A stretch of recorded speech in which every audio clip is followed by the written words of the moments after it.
Amis téléspectateurs de Koboro Web Télévision, bonsoir et bienvenue dans la dernière édition de la semaine, dont voici le sommaire. L'Association pour la promotion de l'excellence et des littératures APPEL organise une marche de sensibilisation sur le cancer du sein samedi 26 octobre dans la ville de Parakou. Vous aurez les détails dans cette édition. Et puis session plénière de la conférence épiscopale dans l'archidiocèse de Parakou, les évêques du Bénin ont abordé la situation socio-politique du pays. Deuxième phase de la campagne de vaccination contre la poliomyélite, des mesures sont prises pour satisfaire tout le monde. Voilà pour le sommaire, les détails, c'est dans un instant.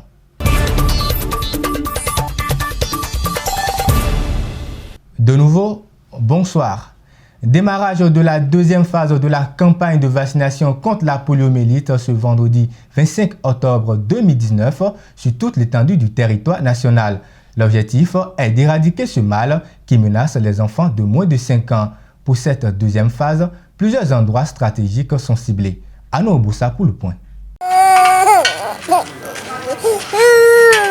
77 431 enfants vaccinés lors de la première phase de lutte contre la poliomyélite. Pour cette deuxième phase qui débute ce jour, plusieurs dispositions sont prises pour que toutes les couches soient prises en charge. Le vendredi, c'est un jour d'école. Nous, la première journée, là, on prend les écoles d'abord. Les maternelles, les écoles primaires, on peut avoir les enfants dans le cas de CI, les enfants de moins de 5 ans. En dehors des écoles, là, les vendredis, il y a aussi la mosquée. Les musulmans vont à la prière. Maintenant, les samedis, on commence maintenant toujours maison par maison et ménage par ménage, porte à porte. On marque deuxième tour. Parce que le premier tour c'était T1, cette fois-ci c'est T2 en main. Vous allez voir, avant on avait marqué au niveau de l'Olikiré. Maintenant on marque les enfants au niveau de pouce. Dimanche là, les religieux par exemple, les églises, les gens vont à l'église, Assemblée de Dieu, catholique, tout ça. On vaccine aussi les enfants là-bas aussi. Et aussi les marchés. Sur le terrain, les agents vaccinateurs sont confrontés à des difficultés. Les difficultés que nous racontons, bon, il y a souvent des parents qui refusent. Par exemple, ce matin, il y avait un parent qui avait refusé. Bon, on l'a parlé et après, elle a accepté. On a vacciné ses 2 enfants. Mais il y a autre cas où la dame a refusé. Elle ne veut pas faire à son enfant. Le mari a parlé, mais elle a refusé. Bon, ce que moi j'ai à dire, c'est que les parents sont en train de refuser, mais on ne comprend pas pourquoi. Et c'est pas que ça fait du mal aux enfants.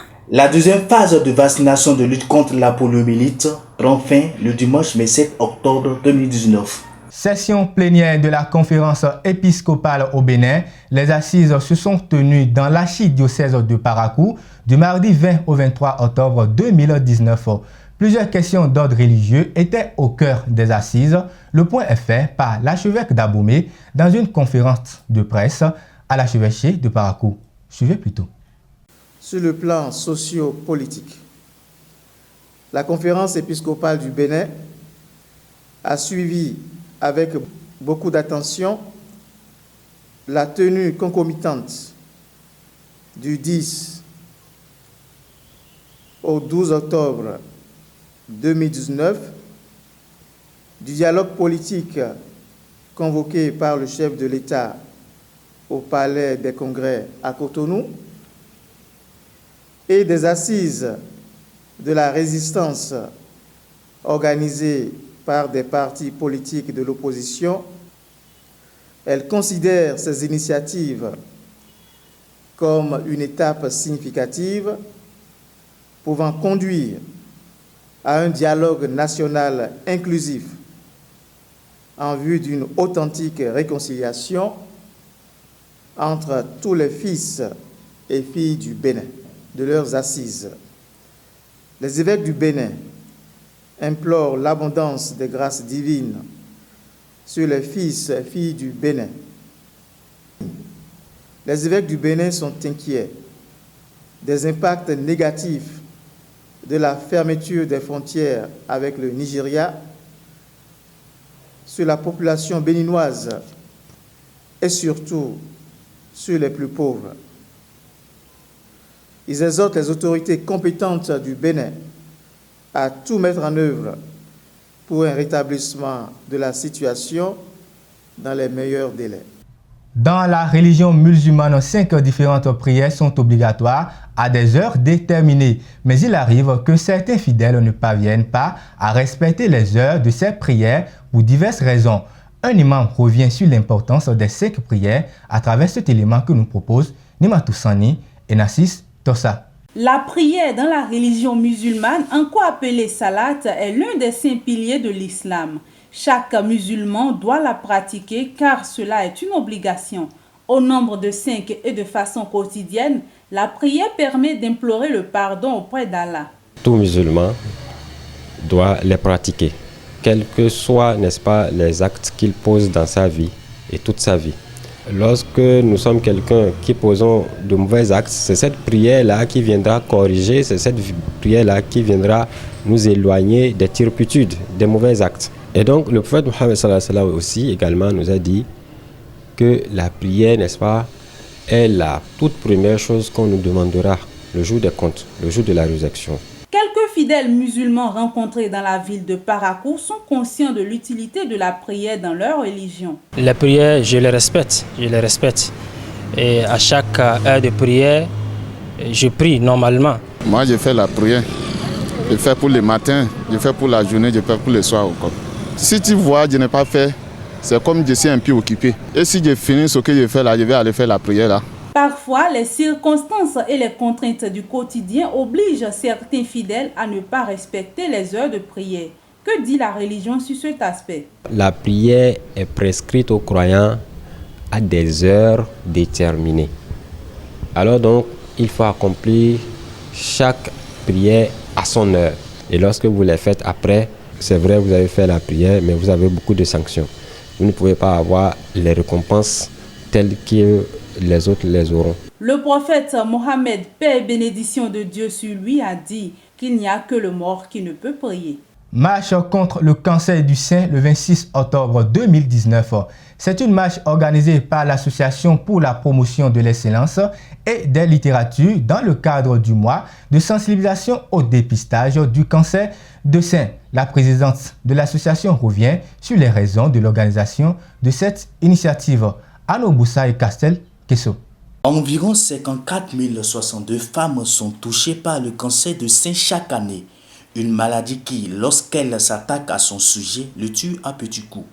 L'association Appel organise le samedi prochain une marche de sensibilisation de dépistage.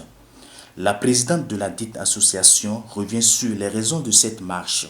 Parakou, c'est l'épicentre du Nord Bénin. Et nous avons constaté que, contrairement à l'apparence, il y a beaucoup de femmes qui souffrent du cancer du sein.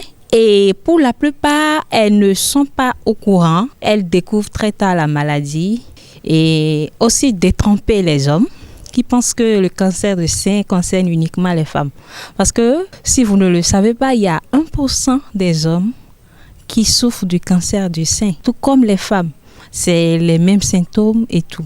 L'objectif, c'est d'avoir des hommes et des femmes capables de s'auto-examiner, être outillés pour savoir exactement ce que c'est que le cancer du sein, parce que c'est une maladie silencieuse.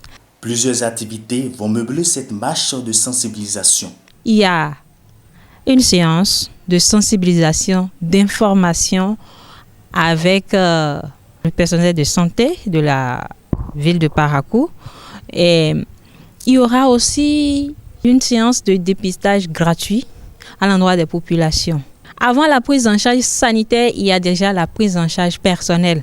Donc, éduquer les femmes et les jeunes à faire l'autopalpation à la maison. Le départ est prévu pour 6h30 au rond-point Mathieu Pérecourt pour une destination à la place Ablaïssa. La présence de tous est vivement souhaitée. Une note en sport pour finir cette édition, championnat de la Vitalo Ligue 1, au lendemain de la deuxième journée. Que retenir des prestations des clubs de la ville de Parakou? Suivez ce résumé pour plus d'informations.